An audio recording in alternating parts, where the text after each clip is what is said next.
Banyak orang tidak menyadari bahwa media sosial ini bisa merusak hidup kita. Halo semua sahabat inspirasi dimanapun kalian berada. Jadi di video kali ini kita akan membahas soal media sosial. Dulu saya pernah membahas topik tentang media sosial dan sekarang kita akan bahas lagi. Jadi ada beberapa hal yang perlu saya sampaikan kepada kita semua dan harus kita ingat tentang media sosial. Media sosial ini ternyata banyak dampak buruknya untuk kita. Saya tidak mengatakan media sosial ini semuanya buruk, enggak. Jadi media sosial ini memang ada dampak positifnya, dampak yang baiknya ada.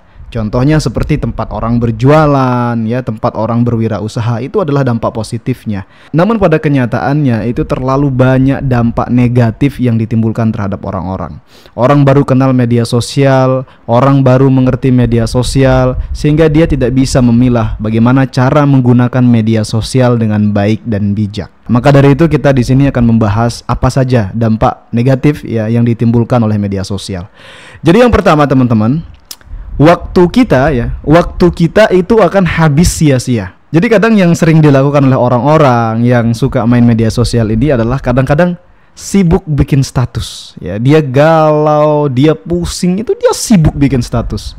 Kemudian dia membaca komen-komenan orang di status dia ataupun di status temannya.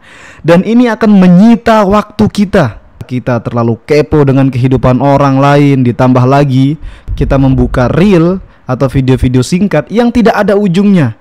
Awalnya kita ingin stop gitu, tapi ketika kita geser ke bawah lagi, ternyata ada video yang jauh lebih bagus dari sebelumnya. Akhirnya kita terus tonton itu video. Geser lagi, ternyata ada video yang membuat kita penasaran lagi, sehingga nggak ada ujungnya. Akhirnya waktu kita itu akan terbuang sia-sia.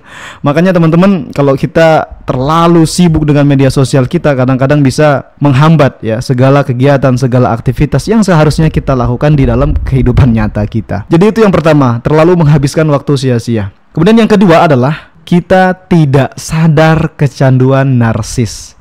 Jadi dikit-dikit selfie, dikit-dikit posting, ya dikit-dikit ada kegiatan kita selfie, kita post, dikit-dikit ada kegiatan kita tulis status, kita post. Ini akan membuat kita makin lama makin narsis. Seolah-olah kalau kita nggak mengupload foto atau video sehari biar dilihat orang itu terasa galau gitu. Bahkan hal-hal privasi pun yang tidak seharusnya kita posting, kita sampaikan kepada orang, itu karena kita narsis, kita upload-upload aja. Kadangkala juga kebablasan, privasinya orang kita posting ke media sosial. Dan ini sangat berbahaya sekali teman-teman. Ya, ini sangat berbahaya sekali. Ingat, privasi itu mahal. Privasi nggak bisa dibeli dan itu hanya milik kita sendiri. Nggak bisa dengan semudah itu orang bisa mengakses privasi kita. Maka jaga privasi kita, jangan diumbar sana sini. Anda galau di posting ya, makan dikit di posting, kita bertemu dengan ini kita posting, kita main-main, kita jalan-jalan kita posting. Ini hal-hal yang sebenarnya untuk apa gitu? Apakah kita butuh sanjungan dari orang lain? Nggak ada itu sanjungan. Orang-orang yang melihat kita senang itu kadang-kadang nggak suka. Nggak semua orang suka dengan kita senang. Jadi buat apa kita memposting hal-hal seperti itu? Kalaupun tujuan kita untuk menyimpan sebagai memori biar bisa diingat, ya simpan aja di hard disk, di flash disk, disimpan gitu. Ataupun kalau diposting ya di privasi, hanya bisa dilihat oleh diri sendiri. Dan kalau kita butuh mungkin foto itu bisa kita ambil lagi. Jangan dipublish. Orang bisa melihat privasi kita dengan mudah, seolah-olah kita ini nggak ada harganya. Jadi ingat teman-teman, privasi kita itu mahal. Jangan semudah itu mengumbar privasi kita kepada orang lain. Kemudian selanjutnya yang ketiga adalah kita tidak sadar bahwa kita akan jadi orang alay. Jadi kadang-kadang kalau orang baru mengenal media sosial itu suka alay. Ya seperti yang saya bilang tadi, dikit-dikit posting, ya dikit-dikit bikin status. Wah saya galau, saya punya masalah begini.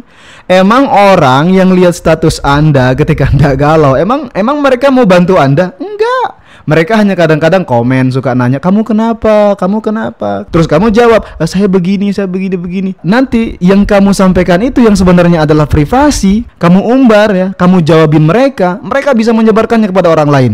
Kamu digibahin, nah itu si Anu itu dia galau di Facebooknya, dia begini, masalahnya begini. Kamu diceritakan ke orang dan ini adalah privasi kamu.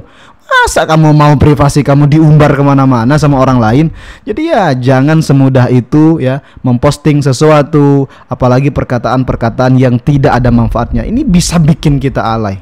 Saya berkata seperti ini bukan berarti saya tidak pernah alay. Saya juga pernah dulu alay. Mungkin pertama kali mengenal media sosial saya mungkin alay, sampai nama Facebook nggak jelas, posting sana sini nggak jelas, posting status nggak jelas. Tapi itu dulu sebelum kita sadar. Nah sekarang kalau kita sudah sadar ya kita harus berubah. Ngapain kita menggunakan media sosial dengan tidak baik seperti itu? Jadi teman-teman jangan sekali-kali kita semudah itu ya memposting privasi kita kepada orang lain atau di hadapan umum. Kemudian yang keempat adalah sosmed kita itu bisa membawa petaka. Ini adalah dampak buruk saking bahayanya media sosial. Kadang sangat parah sekali teman-teman. Ada orang punya media sosial, dia ketipu beli barang. Dan ada juga orang di media sosial, dia mencari jodoh. Dan kemudian dia chattingan lah sama orang itu, dia percaya sama orang itu. Akhirnya dimintain uang, dia kasih. Lama-lama habis hartanya orang itu dan ditinggalkan. Ada juga orang ya, dia kenalan lewat media sosial, PDKT, dan akhirnya ya dia pacaran gitu. Diajaklah ketemuan. Di sana terjadi pembunuhan dan pemerkosaan. Karena media sosial yang memfasilitasi dia, sedangkan dia belum matang secara pikiran. Orang yang belum matang secara pikiran ini, dia bisa saja mudah ditipu di media sosial. Mudah sekali jadi korban di media sosial. Atau mungkin ada juga orang yang berumah tangga karena udah tua baru kenal media sosial, dia coba bikin akun Facebook gitu, dia di chat lelaki, kemudian dia menjawabnya dan akhirnya apa? Dia pengen cerai sama suaminya dan pengen nikah sama orang yang baru dia kenal di media sosial itu. Ini saking bahayanya media sosial yang kadang-kadang kalau orang belum matang ya, ini bisa membawa dampak buruk bagi kehidupannya. Jadi ya jangan sekali-kali kita semudah itu ya untuk bisa percaya dengan orang, apalagi kenal di media sosial. Kemudian selanjutnya, yang kelima atau yang terakhir adalah di media sosial itu mohon maaf ya, banyak maksiat. Kalau kita berbicara soal agama, di media sosial ini banyak maksiat. Ada orang-orang yang tidak bisa menjaga aurat dirinya dan aurat orang lain. Ini adalah kemaksiatan yang tidak kita sadari. Dan bagi orang yang beriman, orang yang berusaha mendekatkan dirinya kepada Allah Subhanahu wa taala, maka ini bisa mengalihkan fokus dia. Jadi ya, kalau bisa kita gunakan media sosial ini sebutuhnya aja. Misalnya kalau kita butuh untuk jualan ya kita pakai untuk jualan. Dan misalnya kita butuh untuk menyampaikan informasi-informasi penting ya sebutuhnya aja.